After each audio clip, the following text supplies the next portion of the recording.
Hi, my name is Debbie, and this is a little seated yoga preparation mobility sequence. We're going to go through most of the joints. Maybe we'll focus more on the shoulder, we'll focus on the spine. There will also be some hip opening. But what I would encourage is always just move to a range that feels comfortable for you and listen to your body. So the starting position is to sit upright, right onto your sitting bones, and you can feel those right underneath the buttocks. So if you like, have a little wobble. It doesn't matter if we've got little chubby bits under our bottoms. Eventually, if you just shuffle around, you'll feel the little bony bits because they tend to be quite prominent.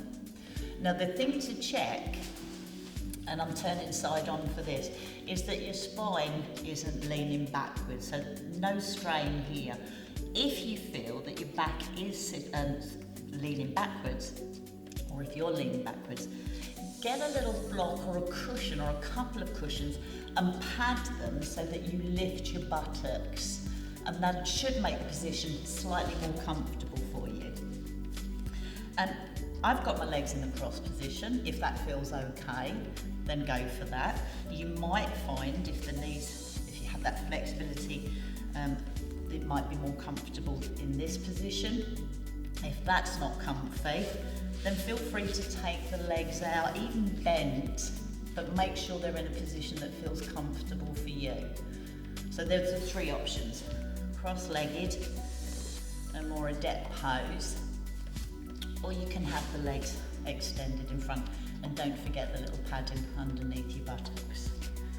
And if you're in this position, remember which leg's crossed in front, because there's going to be a switch in the middle. Okie dokie. So we start sitting nice and tall, crown of the head extends to the ceiling, and this shoulder joint, just gently roll back and work to a range of movement that feels comfortable for you. Now, if that feels nice and easy, maybe you can bring in the arm floats up, and only if it's available and over. If that range of movement isn't available to you, take it down a notch. It could be to just the single roll, or it could be you just take the elbow round. So it's sensing into your body and listen to what feels right for you. And again, just extending the arm up and back. I've got my other hand on the knee. You could have the other hand on the side here. You could have the other hand behind you, helping you to sit up. But just kind of get some range in the shoulder now, and as you do it, maybe follow the movement, so follow your hand with your eyes, and so then you're getting a little bit more opening through the chest. You're also getting a little bit of a rotation, a small rotation coming in at the spine there. We're going to rotate at the spine a little bit more, but for now, there's a small rotation happening. And then we bring this hand down and still, and we do exactly the same thing on the other side, but not rushing. Sense how this joint feels, and the muscles around this area feel first in comparison to this side. Hopefully you'll feel a difference. So I can feel this side feels more open, more spacious, more alive, and this side's still feeling quite tight. So we're going to try and get that same effect. So opening up this side now. And again, connecting to your breath. Remember, if it's available to you, you can bring in the elbow. Remember to sit up nice and tall. Sometimes it is quite challenging to sit tall in this position. So just watch that there's no slumping of the spine going, and remember that hand can be supporting you. And then we roll this hand, and if you can, follow maybe with the eyes. Notice which arm movement feels comfy. So did the opposite, this side, feel more comfortable than this side? So it's check in and listen to your body and feel what feels best for you. And the key thing is we'll all have imbalances. So one side will generally be more mobile, another side may be more stronger. And it's not judging the body, it's just allowing and noticing and taking notice of the body to see where those little differences are. Just one more of those. and then take that down, and maybe we can do both arms together. A little lift. Perhaps they need to just go out to the side. And again, if that's not available, just a little shoulder roll and back, or it could be the elbows coming back. And then letting the arms rest down. And again, sensing in, just checking into your body, how do these two sides feel now? How does the neck and the head feel? And are you still able to maintain this central core? If it is feeling a little bit tired, just let yourself have a little kind of round rest time, and then return to that sitting position, or the upright sitting position. This is where we're going to change our leg. And this is where I've got a lovely little imbalance. So you'll notice on this side, this knee goes down, and this side doesn't want to go down, and that's perfectly okay. It's just always be aware of your body and just move to what feels good for you. So if it's more comfy, just come into the cross-legged position. Remember, you can also have feet on the floor too. The hands are at the side, and we're just going to start with a little bend directly to the side, and then coming up. And as we breathe out, just to the other side. And the elbows just dropping gently to the floor. Notice the range of motion that you have. So what's available to you? Do you bend more maybe to this side? Does it feel easier? Does it feel easier when you move to the other side? Now, if it's available, we lift the arms up. And you could always look up at the hand, but only if that mobility of the neck allows. If it doesn't, just stay looking forward, that's perfectly okay. So work with what feels good for you. And again, extending, so we're reaching up.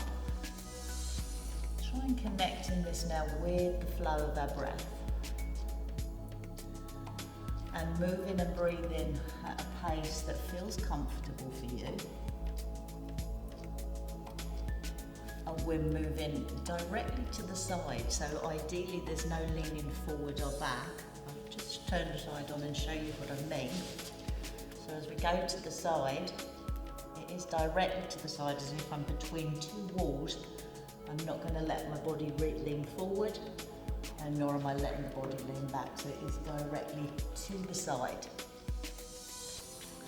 So a few more of those, and then bringing the hands down. And now we're going to go for a little twist of the spine, and again, keeping the body lifted.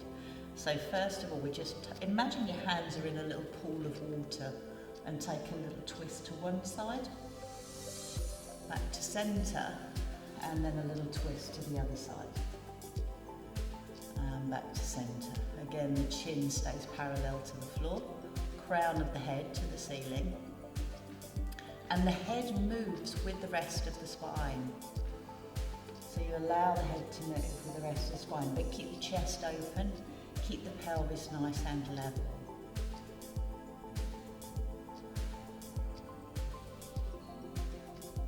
And then just release that down. And again, if you need a little kind of rest for this area, little tiny slouch. It's not a kind of drop slouch, it's an active, so it's kind of just a little pull in of the tummy, and then just return to seating there. If you can either take the legs a little bit wider and again keep the knees bent. Remember, this is where you may need a little seating, a little cushion underneath the bottom, or you take the legs wide. I'm not going to show off, I promise, because I can't. So we just go as far as we can that's comfy. If your legs are here and you're slouching back a little, it's perfectly fine. Just sit up and use the hands, or remember, use that cushion. And we're going to go through that spine mobility, a little section again. So here it's just lifting the arms up and then taking it over. And the thing to watch here is what happens with your toes. So do they all of a sudden start to flop forward? Try it if you can to keep them up, but keep a softness in the knee. And again, it's slow. So hopefully the spine is starting to feel looser, feel comfortable. We've got the hips open as well, so that's adding quite a super challenge for you. If you want to, remember, you can stay with the legs slightly bent. And if that feels totally uncomfortable, remember, always just stick back with a cross-legged position. But what I want you to do is, if you can, whatever position, just hold now over and focus on the breath. Notice the lengthening down this side of the body. You will feel lengthening through the inner thigh as well. And on every exhale, you might find that the body just drops that little bit further. Only going to a range that feels comfy for you. And then lift up and over. Take this hand down. Make sure the shoulder stays away from the ear. Make sure this is staying tall. And then we lift the other hand up and over. If perchance this isn't available, just keep the hand down on the floor. If it's available and comfortable, then a strong reach. But active and a good lengthening of these muscles. Just check in the feet. This isn't the kind of cheeky leg, so sometimes that little toe drops in. But just check, try and keep the toes and the knees pointing in the same direction, and ideally upwards, to keep the opening of the hip. So a wide leg stretch with a bend. And then we take the hands back to center. Bring the hands in front, elbows are soft, and sit up nice and tall. And can you just walk your fingers, so like spider walk them forward. Keep the chest long, just to the point where you feel a little stretch on the inside of the thigh, and it should feel like a mild tension in the belly, so the center part of the muscle, rather than any kind of cramping or feeling tight underneath the joint. So we want to feel soft at the joint and just feel a good kind of lengthening through this central part of the muscle. And then allow your breath to regulate.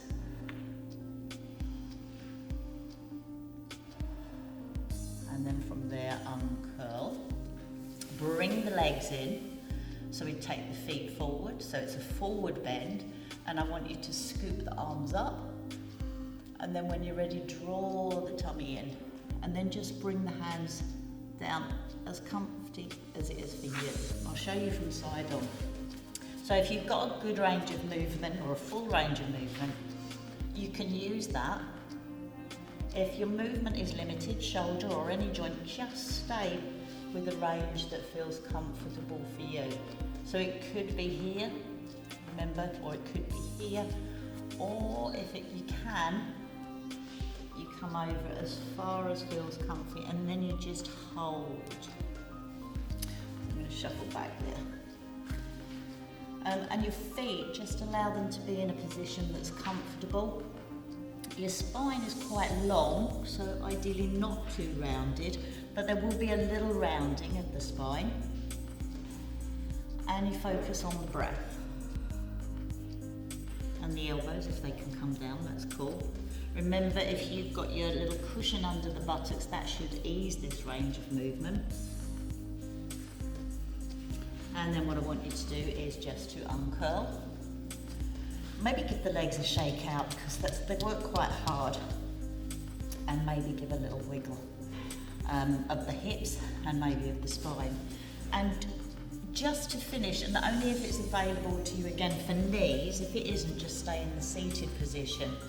But if the kneeling position is available, just a little rest, you can come into a child pose. So with either one hand on top of the other to create a fist, and then the forehead rests, like so.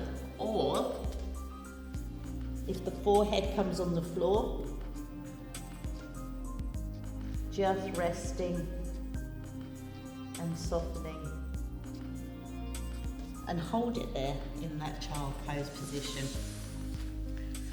And there's a little story, if children, when they're having a kind of a temper tantrum in the supermarket, that's apparently the ideal position to put them in, although I'm sure they wouldn't go into that position. But if you visualise yourself whenever those kind of temper tantrums or that part of self rises up, so if you're feeling angry and about to explode, if you can zip off somewhere and just return into a child pose, that's kind of really grounding. So when we're close to the floor, that's grounding. And that little position can help soften and just calm everything down. So you're in your child pose. From there, uncurl the spine. Come round to your seated position with whichever leg feels most comfortable. And then when you're ready, your hands together in prayer, level with the heart center, so a heart chakra.